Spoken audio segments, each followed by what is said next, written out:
രാഘവ, മാധവി, എല്ലാരും പെട്ടെന്ന് വാ.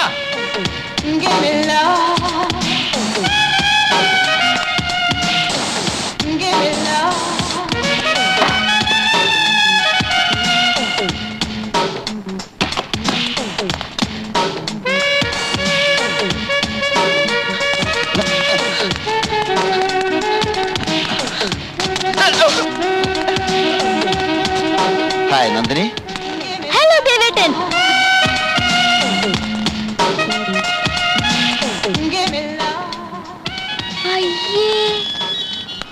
ഇതെന്താ ഇങ്ങനൊരു വേഷം? അത് ഒരു രസം. ആശുപത്രിയിലെ ഭയങ്കരമായ തിരക്കുകളൊക്കെ കഴിഞ്ഞ് വീട്ടിലെത്തിയാൽ ഉടൻ ഞാൻ എപ്പോഴും പാൻസിന്റെ മേലെ ഇങ്ങനെ ഒരു കൈലി എടുത്ത് കൊടുക്കും. മാറ്റണോ? മാറ്റാം. അമ്മ അവൻ എന്നോടൊരു വാക്ക് പറഞ്ഞില്ലല്ലോ. ഞാനും എയർപോർട്ടിൽ വരുമായിരുന്നില്ലേ? പറയാൻ വേണ്ടി ഞാൻ തന്നെ മുറി വന്നായിരുന്നു. അപ്പൊ നീ കുളിക്കുകയായിരുന്നു. കുളിക്കുന്നതിന് മുമ്പ് പറയായിരുന്നില്ലേ?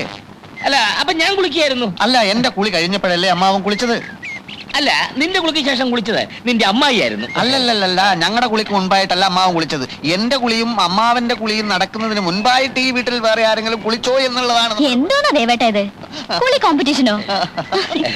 ഈ ദേവേട്ടന് ഒരു മാറ്റമില്ലല്ലേ? പഴയതുപോലെ തന്നെ. ആ, നിങ്ങളുടെ കുളി ഡിസ്കഷൻ നടക്കട്ടെ.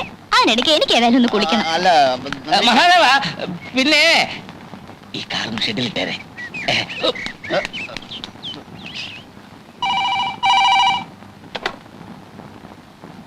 Yes, doctor Rajagopal here. ആ, തമ്പി സാർ. എന്താ സാർ? പിന്നെ എന്റെ മോളുണ്ടല്ലോ, നന്ദിനി FRCS, അവള് ലണ്ടനിൽ നിന്ന് വന്നു. ഇന്ന് അത്താഴം നമുക്ക് ഒരുമിച്ചാവാം.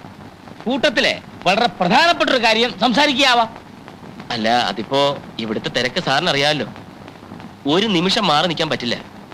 രോഗികൾക്ക് പരമാവധി സേവനം കൊടുക്കുക എന്നുള്ളതാണല്ലോ ഒരു ഡോക്ടറെ കടമ. വേണ്ട വേണ്ട വേണ്ട, ഒഴിവഴി ഒന്നും പറയണ്ട. രാത്രി അരമണിക്കൂർ മാറി നിന്ന് വെച്ച് ആകാശം ഒന്നും ഇടിഞ്ഞു വിടാൻ പോകുന്നില്ല. അതിനിടെ വല്ല രോഗികളും ചാകുകയാണെങ്കിൽ അങ്ങോട്ട് ചാകട്ടെ. കൊല്ല പിന്നെ ഡോക്ടർ വരണം. ആ, ശരി, വെക്കട്ടെ. ആ, സാവിത്രി, ഗംഭീരമായ ഒരു അത്താഴം ഇന്ന് റെഡിയാക്കിക്കോ. രാത്രി ഡോക്ടർ വരും. കല്യാണക്കാരി ഇന്ന് തന്നെ നമുക്ക് തീരുമാനിക്കണം. മോശാട്ടെ അവിടെ ആര്? ആ മഹാദേവൻ. ഡോക്ടർ വരുമ്പം അവനെ എങ്ങനെയെങ്കിലും ഇവിടുന്ന് ഒഴിവാക്കണം. ശല്യം. മഹാദേവാ,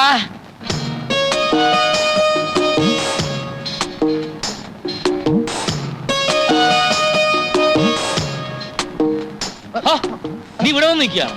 അമ്മാവൻ പൊയ്ക്കോ അമ്മാവൻ പൊയ്ക്കോ. നന്ദിനി ഇപ്പൊ വരും. എല്ലാ കാര്യങ്ങളും സംസാരിക്കണം. പോകൂ. പിന്നെ കുളി കഴിഞ്ഞ് ഗാർഡനിൽ വരാമെന്ന് ഏറ്റിട്ടുണ്ട്. ആണോ?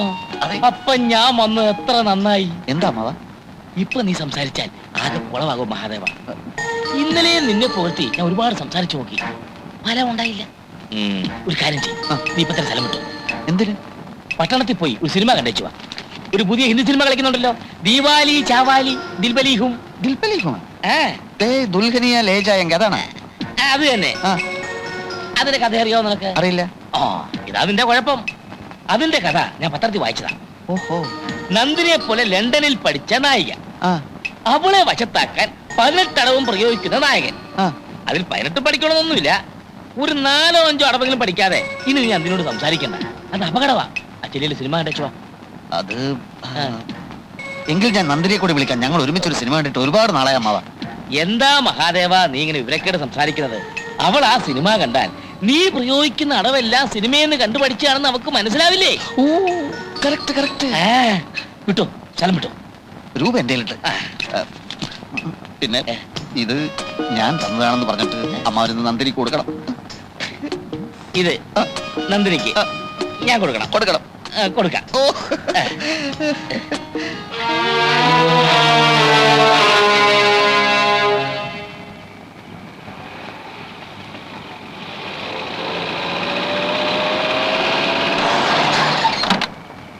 എന്റെ ദൈവമേ, ഇത് ആരായി വന്നിരിക്കുന്നേ? സാവിത്രി, നന്ദിനി, ഡോക്ടർ വന്നു. ഞാൻ കേറുന്നില്ല, നിർബന്ധിച്ചതുകൊണ്ട് വന്നു എന്ന് മാത്രം. ഒരു ആസ്മ പേഷ്യന്റ് അവിടെ ശ്വാസം മുട്ടി കിടക്കുകയാണ്. ഓ, ആസ്മ രോഗി പിന്നെയും വന്നോ? അവന്റെ ബന്ധു കൂടെയുണ്ടോ? നല്ല തടിമുടുക്കുള്ള ഒരു മാന്യൻ. ഞാൻ ശ്രദ്ധിച്ചില്ല. എന്താ? ഏയ്, ഒന്നുമില്ല. ഇവിടെ വരെ വന്നിട്ട് കേറാതെ പോകാനോ? നന്ദി എത്ര നേരമായി കാത്തിരിക്കാൻ തുടങ്ങിയിട്ട്. വന്നാട്ടെ. ഓക്കെ, പക്ഷെ സംസാരിക്കാനൊന്നും സമയമില്ല. ഓ പിന്നെ വാ ഡോക്ടർ. ഓ, ഇത്രയും ദിവസമായിട്ട് ഇപ്പോഴാണോ ഒന്ന് വരാൻ തോന്നിയത്? ആ മോളെ, ഇത് ആരാണോ നോക്കിയേ? ഞാൻ പറഞ്ഞപ്പോ ഡോക്ടർ കാഴ്ചക്ക് ഇത്രയും സുന്ദരനാണെന്ന് വിചാരിച്ചിട്ടുണ്ടാവില്ല അല്ലേ? Please to meet you doctor. Hello. ഇരിക്കും ഡോക്ടറെ. മോളെ അമ്മ എവിടെ? സാവിത്രിയെ ഒന്ന് വന്നിട്ട് പോയേ. ആ എന്താ മോളെ നീ ഡോക്ടറോട് സംസാരിക്കാത്തത്? അല്ല, ആസ്മാ രോഗി. ഓ പിന്നെ ഒരു ആസ്മാ രോഗി. ഏത് ആസ്മാ രോഗി? അത് ആശുപത്രിയിൽ നിന്ന് വരുമ്പോ ഒരു ആസ്മാ രോഗിക്ക് ശ്വാസം മുട്ടലായിരുന്നു. ഓഹോ, എന്നിട്ട് എന്ത് മരുന്ന് കൊടുത്തു? അത് മരുന്നൊന്നും കൊടുത്തില്ല. കൊടുത്തില്ലേ? ഇല്ല. ശ്വാസം മുട്ടുന്ന അവസ്ഥയിലാണെങ്കിൽ മരുന്ന് കൊടുക്കാതെ എങ്ങനെയാ?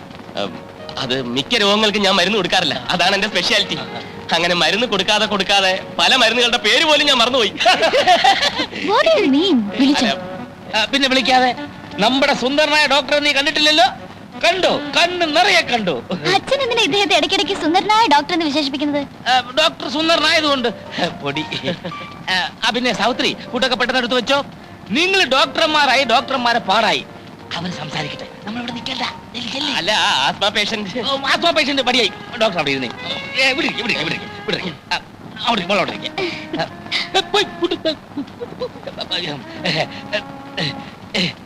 സംസാരിച്ചു. മരുന്ന് കൊടുക്കാതെ രോഗം മാറ്റുന്നത് എങ്ങനെ ഡോക്ടർ? സാധിക്കും. ചില പ്രത്യേക സാഹചര്യത്തിൽ അങ്ങനെ ചെയ്യേണ്ടി വരും. എനിക്ക് മനസ്സിലായില്ല. എനിക്കും മനസ്സിലായി വരുന്നതേ ഉള്ളൂ. മിക്ക രോഗങ്ങളെയും ഞാൻ സമീപിക്കുന്നത് മനഃശാസ്ത്രപരമായിട്ടാണ്. പേഷ്യൻസിന്റെ സൈക്കോളജി, അതിന്റെ കൂടി വല്ലപ്പോഴും ഇത്തിരി allopathy. Allopathy psychology, psychology allopathy. അതാണ് എന്റെ രീതി. അച്ഛൻ എവിടെ? ഡോക്ടർ എന്തൊക്കെയാ പറയുന്നത്? ഈ രക്തവാദം കൊണ്ടാവുന്ന ഒരു തരം വ്രണമില്ല, ഉവ്വ്. അനാസിൻ ഗുളിക കൊടുത്ത് ഞാൻ ഭേദപ്പെടുത്തിയിട്ടുണ്ട്. ഈ ഗവേഷണം എന്ന് പറഞ്ഞാൽ എന്താ? കണ്ടെത്തൽ. എല്ലാം ഇവിടെ ഉണ്ട്, നമ്മൾ കണ്ടെത്തണം. ആഫ്രിക്കയിലെ ബറൂണ്ടി മലയിടുക്കുകളിൽ കൊങ്കോമ എന്ന ആദിവാസികൾക്ക് അറിയാവുന്ന ഒരു പച്ചലയുണ്ട്. ആ ഇല ക്യാൻസറിനെ പരിപൂർണമായി ഭേദപ്പെടുത്തും. No, it's impossible. Yes, it is possible. വെനിസുലയിലെ ഗ്രാമീണർ നമ്മുടെ ഈ കറിക്കത്തി ഉപയോഗിച്ച് ഹൃദയ ശസ്ത്രക്രിയ നടത്തും. I can't believe all these things. You have to. Miss Nandini പഠിച്ചത് തിയറി, ഞാൻ പറയുന്ന റിയാലിറ്റി ഇൻ പ്രാക്ടീസ്. ഡോക്ടർ എന്നെ ഒരു ഫൂളാക്കാനുള്ള ശ്രമമാണോ? അതുകൊണ്ട് എനിക്കുള്ള നേട്ടം മിസ് നന്ദിനി ഒന്ന് മനസ്സിലാക്കണം. FRCS വലിയ പഠിത്തമായിരിക്കും, പക്ഷേ 3 ലോക രാഷ്ട്രങ്ങളിലുള്ള അത്രയും വിവിധതരം രോഗങ്ങൾ ലണ്ടനിലില്ല. അതുകൊണ്ട് തന്നെ ഞങ്ങളുടെ അത്രയും പ്രാക്ടിക്കൽ എക്സ്പീരിയൻസ് നിങ്ങൾക്കില്ല. അറിഞ്ഞുകൂടാത്തതിനെല്ലാം ഇല്ലെന്ന് പറഞ്ഞ് നിഷേധിക്കുന്നത് വിവരക്കേടാണ്. മനസ്സിലായോ?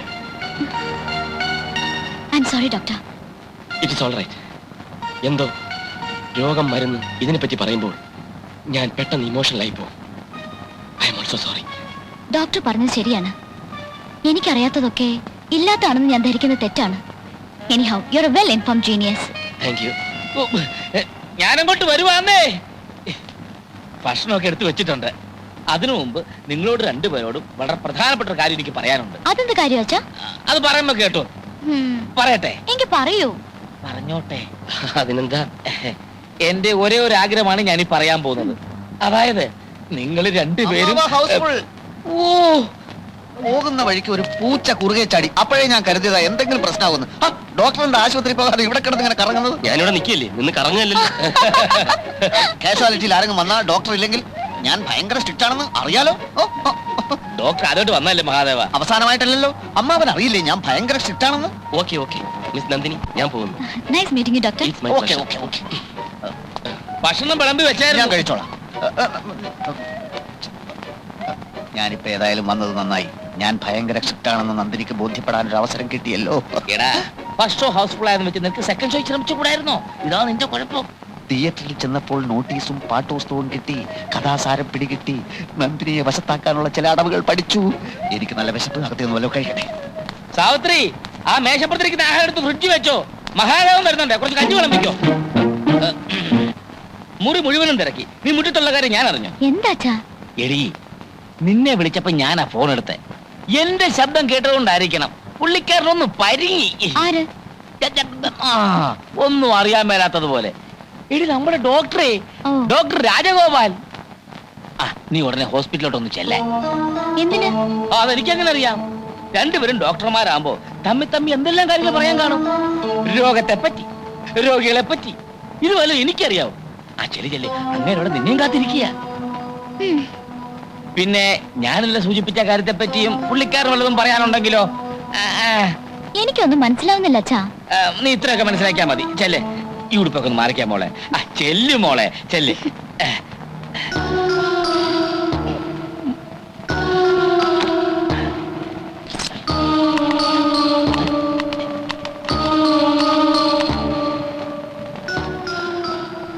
ഹലോ, ഇത് ഞാനാ, തമ്പി മുതലാളിയാ. അല്ലല്ല, നമ്മളിപ്പോ അങ്ങനത്തെ ഒരു ബന്ധമല്ലല്ലോ. അതെ, എന്റെ മോക്ക് ഉടനെ ഡോക്ടർ ഒന്ന് കാണണമെന്ന്. ഓ, ഒന്നും അറിയാൻ മേലാത്ത പോലെ. രണ്ടുപേരും ഡോക്ടർമാരാകുമ്പോ എന്തെല്ലാം കാര്യങ്ങൾ പറയാൻ കാണും. രോഗത്തെ പറ്റി, രോഗിയെ പറ്റി. ഇതുവല്ല എനിക്കറിയാവോ? ഇവിടെ ഇപ്പൊ പേഷ്യൻസിന്റെ തിരക്കാണ്. അവള് പുറപ്പെട്ട് കഴിഞ്ഞു. ആ, നെഞ്ചരിച്ചില്ലല്ലേ? ഒരു കാര്യം ചെയ്യും, എരിവും പുളിയും തൽക്കാലം ഒഴിവാക്ക്. എണ്ണയും അധികം വേണ്ട. 2 ദിവസം മരുന്ന് കഴിക്കും. എന്നിട്ടും നെഞ്ചരിച്ചിൽ മാറുന്നില്ലെങ്കിൽ നേരെ ഇങ്ങോട്ട് പോരെ. ശരി. ആ, ചെന്നാട്ടെ. വരട്ടെ. ഓ,